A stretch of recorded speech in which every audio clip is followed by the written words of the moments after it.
बहुत सारे डीलर आपको नहीं बताएंगे। सब लोग ये कह रहे हैं कि जी हाँ हाँ मोदी जी ने बोल दिया है गोल्ड मत खरीदो, तो इसका मतलब ये बोल दिया कि प्रॉपर्टी खरीद लो आप। अगर लोग सिर्फ फोमो में प्रॉपर्टी खरीदने लगेंगे ना यार, वहीं से प्रॉब्लम शुरू होती है। होल्डिंग्स लग जाएंगी कि भाई लास्ट मौका है, फोमो हो जाएगा, हर जगह पे ब्रोकर हैं वो आपका सर खा जाएंगे कि ले लो नहीं तो ऐसे हो जाएगा। प्रॉपर्टी बेचने में कम से कम महीना 2 महीना भी लग जाते हैं। मेरी वीडियो पे अगर आप आए हो तो ये नहीं कि इंदु मैडम ने ये बोल दिया तो मैं ये ले लूंगा, नहीं, पूरी रिसर्च करो, क्योंकि हर एक बंदा वीडियो बना रहा है, हर एक बंदा मौके का फायदा उठाना चाहता है। जहां डेवलपमेंट जाती है वहां प्रॉपर्टी डिमांड ग्रो होती है। ये सड़कें है ना, ये ऐसे ही नहीं होती, ये आपका भविष्य चेंज करने वाला ही रास्ता होता है एक तरीके से। आपको ट्रैप में नहीं फंसना है, आपको अपना दिमाग लगाना है। और ये लाइन मेरी ना अपने जहन में, दिल और दिमाग दोनों में बिठा लेना कि रियल स्टेट में पैसा एक्साइटमेंट से नहीं बनता है, रिसर्च से बनता है। प्रधानमंत्री मोदी जी ने बोल दिया है कि गोल्ड में इन्वेस्ट मत करो, ये सबसे बड़ी अपील उन्होंने करी है, लेकिन इसका रियल स्टेट पर क्या असर पड़ेगा, इन्हीं बातों को लेकर आज की वीडियो बनाएंगे। इमेजिन करो कि अगर आने वाले 5 साल में लोग गोल्ड खरीदना कम कर दे तो उनका पैसा कहां जाएगा? या तो स्टॉक मार्केट, एफडी, बिजनेस या फिर रियल स्टेट। ये 4 ही जगह है जहां पर इन्वेस्टर अपना पैसा डालता है। रिसेंटली प्रधानमंत्री मोदी जी ने एक स्पीच दी और उस स्पीच में एक डिस्कशन बहुत तेजी से वायरल हो रहा है कि क्या इंडिया में धीरे धीरे गोल्ड से निकलकर प्रॉपर्टी इन्वेस्टमेंट कर लेनी चाहिए? क्या गोल्ड में इन्वेस्टमेंट करने की जगह क्या हमें अब प्रॉपर्टी में इन्वेस्टमेंट कर लेनी चाहिए? और अगर ऐसा हुआ तो क्या दिल्ली एनसीआर में, गुड़गांव, नोएडा जैसे मार्केट में प्रॉपर्टी प्राइसेस और तेजी से बढ़ सकते हैं? क्या ये सिर्फ एक अपॉर्चुनिटी है या फिर ये एक नया बबल बन सकता है? आज की वीडियो में हम समझेंगे कि प्रधानमंत्री मोदी जी का एक्चुअल मैसेज क्या था, क्या गोल्ड और रियल स्टेट का कोई कनेक्शन है, मिडिल क्लास कहां इन्वेस्ट करेगा क्योंकि वो तो पहले से ही बहुत कंफ्यूज है, और सबसे इंपॉर्टेंट बात, इंडिया के प्रॉपर्टी मार्केट पर इसका फ्यूचर इंपैक्ट क्या बन सकता है। क्योंकि इन्वेस्टमेंट तो लोगों को करनी है ना, लोगों को अपनी वेल्थ क्रिएट करनी है। और इस वीडियो में आप बने रहिएगा क्योंकि लास्ट के 5 मिनट में मैं आपको बताऊंगी कि आने वाले समय में स्मार्ट इन्वेस्टर कहां शिफ्ट हो रहे हैं, और ये बात आपके लिए जानना बहुत जरूरी है। हो सकता है कि ये वीडियो आपके लिए बहुत ही हेल्पफुल हो जाए। चलिए जी, अब बात करते हैं प्रधानमंत्री मोदी जी कहना क्या चाहते हैं। इंडिया की इकोनॉमी को स्ट्रॉन्गर बनाना और लोगों को प्रोडक्टिव इन्वेस्टमेंट की तरफ एनकरेज करना, कहीं ना कहीं ये मोदी जी का जो है कहने का तात्पर्य हो सकता है। अब प्रॉब्लम क्या है? देखो, इंडिया हर साल बहुत बड़ा अमाउंट जो है वो गोल्ड इंपोर्ट करता है, यानी कि हमारा पैसा बाहर जाता है, और गोल्ड का एक सबसे बड़ा हिस्सा लॉकर में पड़ा रहता है, सेफ में रख लेते हैं गोल्ड को, इकोनॉमी में सर्कुलेट नहीं होता है। लेकिन अगर वही पैसा business, infrastructure, startups, real estate development में लगाया जाए तो जॉब क्रिएट होंगी, डेवलपमेंट होती है, इकोनॉमी ग्रो करती है, और यहीं से शुरू होती है गोल्ड वर्सेस रियल एस्टेट की डिस्कशन, जो कि बहुत एक बड़ा डिस्कशन हो सकता है कहीं ना कहीं, क्योंकि यहां पर बात आ जाती है इन्वेस्टर की। अब गोल्ड अक्सर लॉकर में बंद पड़ा रहता है, लेकिन रियल एस्टेट शहरों का फ्यूचर बनाता है। इंडिया में लोग सबसे ज्यादा ट्रस्ट किस पर करते हैं? इंडिया में इन्वेस्टमेंट की बात जहां पर आती है वहां पर मिडिल क्लास ट्रेडिशनली 2 ही चीजों में सबसे ज्यादा भरोसा जो है करते हैं। सबसे पहले तो भाई गोल्ड लेकर खरीद लो और एक प्रॉपर्टी बना लो। हमारे बड़े बूढ़े भी यही करते थे, है ना। रीजन क्या है इसका? क्योंकि दोनों फिजिकल एसेट्स हैं। वो कहते हैं रात में घर में रखा हुआ सोना होता है प्रॉपर्टी, है ना, कि हम जो हाथ से देखते हैं, हम टच कर सकते हैं, हम पहन सकते हैं, जब चाहे उसको लिक्विडेट कर सकते हैं, और हमारी जनरेशन के लिए हम लोग वेल्थ क्रिएट करते हैं, ये होता है। लेकिन अब सिनेरियो थोड़ा बदल चुका है। आज गोल्ड बहुत एक्सपेंसिव हो गया।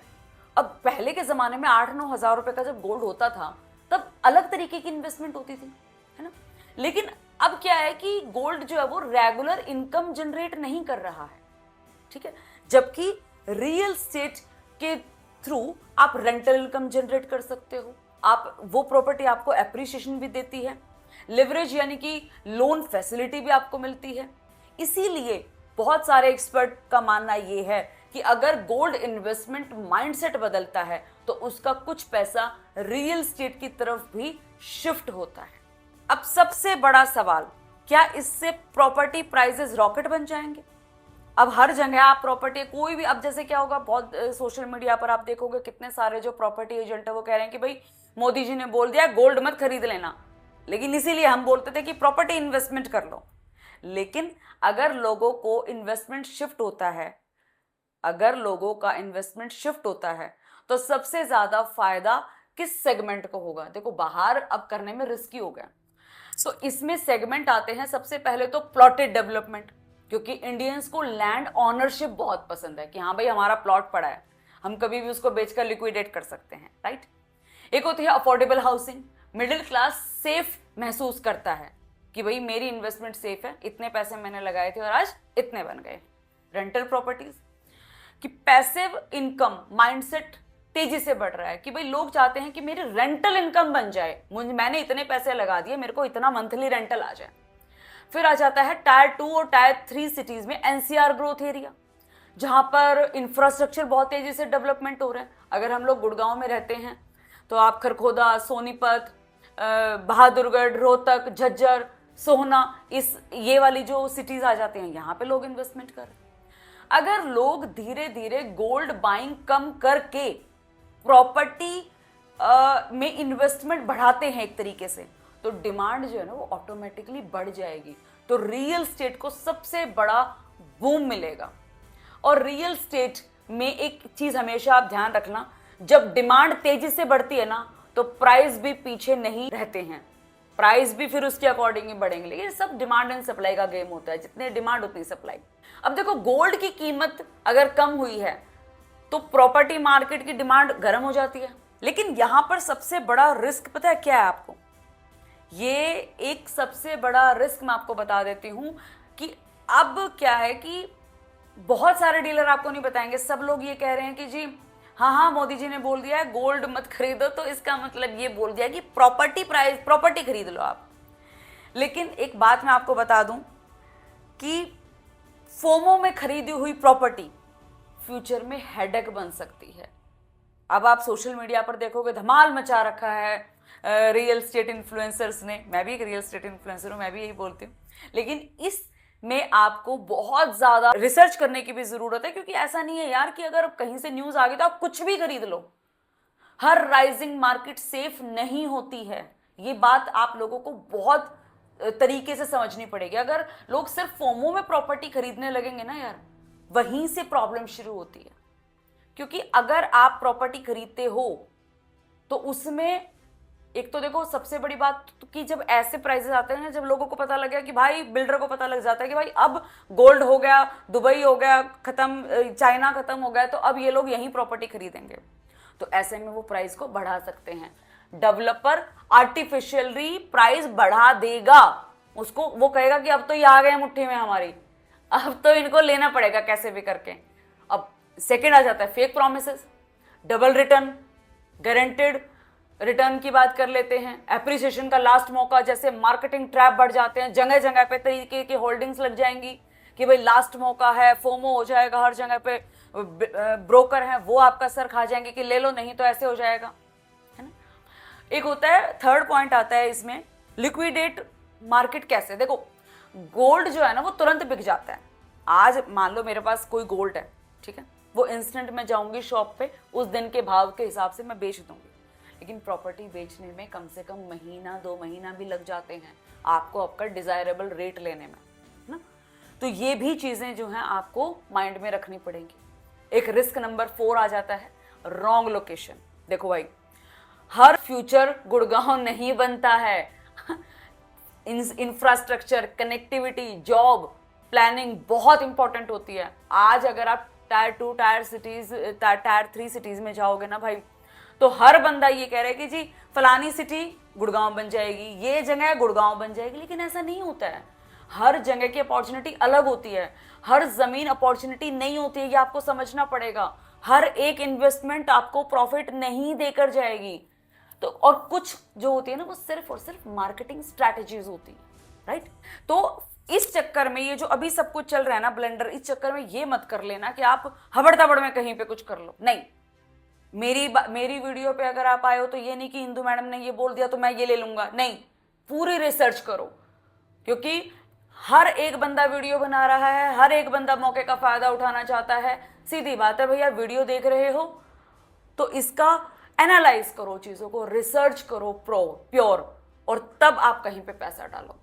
अब देखो बात करते हैं दिल्ली एनसीआर और गुड़गांव पर इसका क्या असर हो सकता है। मोदी जी ने ये जो अनाउंसमेंट करी है, इसका क्या असर पड़ता है दिल्ली एनसीआर की मार्केट में। अगर गोल्ड की बजाय लोग यहां पर इन्वेस्ट करेंगे तो ऑफ कोर्स एनसीआर के कुछ एरियाज हैं जहां पर जिन जगहों को फायदा हो सकता है, स्पेशली वो लोकेशंस जहां एक्सप्रेसवे डेवलपमेंट हो, मेट्रो कनेक्टिविटी आ रही हो, इंडस्ट्रियल ग्रोथ हो, इंफ्रास्ट्रक्चर जो है वहां का पुश हो रहा हो। तो इसमें सबसे पहले जैसे कि आप मान के चलिए द्वारका एक्सप्रेसवे जो जोन है, न्यू गुड़गांव हो गया, सोहना बेल्ट हो गई, नोएडा एक्सटेंशन साइड भी भाई बहुत सही चल रहा है। अपकमिंग इंफ्रास्ट्रक्चर कॉरिडोर आपको देखने पड़ेंगे, क्योंकि जहां डेवलपमेंट जाती है वहां प्रॉपर्टी डिमांड ग्रो होती है।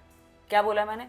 जहां डेवलपमेंट जाती है वहीं प्रॉपर्टी की डिमांड ग्रो होती है। ये लाइन अगर आप समझ लोगे ना भाई, तो मतलब जितनी भी आप मेरी वीडियो जाकर देखोगे, पहले मैं हमेशा ऐसा बोलती हूँ कि भाई करने से पहले आप प्लान जरूर देखो, ये देखो कि कौन सी रोड बन रही है, कहाँ पे क्या कौन सा इंफ्रा आ रहा है। और एक सबसे बड़ी बात भाई, इस बात को नोटिस कर लेना, और मुझे कमेंट बॉक्स में अगर ये लाइन आप सुन रहे हो ना, तो कमेंट बॉक्स में ये लाइन लिख देना दोबारा अगर आपको अच्छी लगी हो तो। रोड्स वहीं बनती हैं, सड़कें वहीं बनती हैं जहां फ्यूचर प्रॉपर्टी वेल्थ बनती है। आप समझ रहे हो? ये सड़कें हैं ना, ये ऐसे ही नहीं होती, ये आपका भविष्य चेंज करने वाला ही रास्ता होता है एक तरीके से। और अब बात करते हैं स्मार्ट इन्वेस्टर की। भाई आप जितने भी मेरे ये यूट्यूब की वीडियो देख रहे हो ना भाई, आपको मैं स्मार्ट इन्वेस्टर बनाकर छोड़ूंगी, है ना। तो आपको क्या करना है, तो स्मार्ट इन्वेस्टर ब्लाइंडली गोल्ड छोड़कर प्रॉपर्टी में नहीं जाएगा। ऐसा नहीं हो जाएगा कि जो लोग गोल्ड खरीदते थे, जो लोग बहुत कुछ कर रहे थे, मतलब इन्वेस्टमेंट देख रहे थे, वो एकदम से आएंगे और हर प्रॉपर्टी डीलर को पकड़ के कह देंगे चल भाई प्रॉपर्टी दिखा। ऐसे नहीं होगा। स्मार्ट इन्वेस्टर क्या करता है ना, स्मार्ट इन्वेस्टर बैलेंस बनाएगा। ये बात आप प्लीज सोच समझकर ये बात को आप प्लीज ना बिल्कुल यहां बिठा लेना। बैलेंस बनाना है। गोल्ड सिक्योरिटी देता है, जबकि रियल एस्टेट ग्रोथ अपॉर्चुनिटी देता है, ठीक है। स्टॉक्स लिक्विडिटी देते हैं। स्मार्ट इन्वेस्टिंग का मतलब होता है डाइवर्सिफिकेशन, और ये आप लोगों को जानने की और समझने की जरूरत है। लेकिन अगर इंडिया की इकोनॉमी स्ट्रांग होती है तो क्या होगा? अर्बनाइजेशन बढ़ेगी, इंफ्रास्ट्रक्चर एक्सपैंड होता है, तो लॉन्ग टर्म में रियल एस्टेट जो है वो पावरफुल एसेट्स बन सकता है। प्रधानमंत्री मोदी जी का जो मैसेज था ना, वो सिर्फ एक गोल्ड के बारे में नहीं था। असल मैसेज ये है कि इंडिया का पैसा प्रोडक्टिव ग्रोथ में लगना चाहिए, है ना। और अगर आने वाले समय में इन्वेस्टमेंट हैबिट्स बदलती हैं तो उसका बड़ा इंपैक्ट रियल एस्टेट मार्केट पर भी दिख सकता है। और इन चीजों को तो आपको मेरे को समझना पड़ेगा। मैं अगेन एक बात बोल रही हूं भाई, प्लीज फोमो के चक्कर में कुछ भी गलत इन्वेस्टमेंट भी मत कर लेना, क्योंकि बहुत सारी अब आपको सोशल मीडिया पर रील भी दिखेंगी कि मोदी जी ने बोल दिया गोल्ड नहीं खरीदना तो अब रियल एस्टेट आ जाओ हमारे पास, हम देंगे आपको प्रॉपर्टी। यहां से सोचना है हमने। हर बंदा आपका जाल बिछा कर बैठा है कि बस ये आ जाएं और इनको ट्रैप में कर लें। आपको ट्रैप में नहीं फंसना है, प्लीज मेरी बात को ध्यान से सुनना। आपको ट्रैप में नहीं फंसना है, आपको अपना दिमाग लगाना है। और हमेशा एक चीज का ध्यान रखना, और ये लाइन मेरी ना अपने जहन में, दिल और दिमाग दोनों में बिठा लेना, कि रियल एस्टेट में पैसा एक्साइटमेंट से नहीं बनता है, रिसर्च से बनता है। अगर आपको इस टाइप की मतलब चाहिए कि भाई मुझे तो मैडम पैसा कमा कर दे दो, तो भाई सीधी बात है, अपनी रिसर्च करो, खुद जाओ, अपना जो आपके साथ एक डिसीजन मेकर बंदा होगा उसको लेकर जाओ, एनालाइज करो चीज़ों को, उस जगह का मास्टर प्लान देखो, फिर जाकर जो है बाजार में कुछ चीज़ खरीदना, ठीक है। और एक और बात भाई मैं आपको बता दूं कि अगर आपको ऐसी वीडियो पसंद है, अगर देखो मैं बहुत एफर्ट लगा रही हूँ, अगर आपको वीडियो अच्छी लगती है तो भाई थोड़ा सा सब्सक्राइब कर देना, शेयर वेयर कर दिया करो, और अच्छा लगेगा यार मुझे कि हाँ भाई लोगों ने मुझे सब्सक्राइब कर, क्योंकि क्या होता है ना यार, ये सब्सक्रिप्शन सॉरी ये जो आप मुझे सब्सक्राइब करते हो ना, ये यहाँ दिल से मतलब फील आती है यार कि हाँ मुझे लोगों को मेरी बात अच्छी लग रही है। तो उस अच्छे लगने से ना मोटिवेशन मिलती है कि हाँ भाई चलो मैं जो कर रही हूँ वो लोगों को अच्छा लग रहा है। तो सबसे पहले तो भाई आप कमेंट बॉक्स में ज़रूर बताना कि फ्यूचर में आप गोल्ड चुनोगे या रियल स्टेट चुनोगे, सबसे पहले तो। एंड और अब मैं अगली वीडियो भी ऐसी लाती रहूँगी आपके लिए। और एक और इम्पॉर्टेंट बात कि आप मुझे ये बताना इस पूरी वीडियो में आपको मेरी कौन सी लाइन सबसे ज़्यादा अच्छी लगी है। मैंने इसमें तीन से चार चीज़ें ऐसी बोली है कि मतलब अगर आपने उनको फॉलो कर लिया ना, आपसे स्मार्ट इन्वेस्टर कोई बन नहीं सकता है, मैं बता रही हूँ। चलो जी, एनीवेज अब वीडियो को यहीं पर समाप्त करते हैं, मिलते हैं हमारी नेक्स्ट वीडियो में। और कमेंट बॉक्स में ज़रूर बताना, मैं हर किसी का कमेंट पढ़ती हूँ और सबको रिप्लाई करती हूँ। Thank you so much.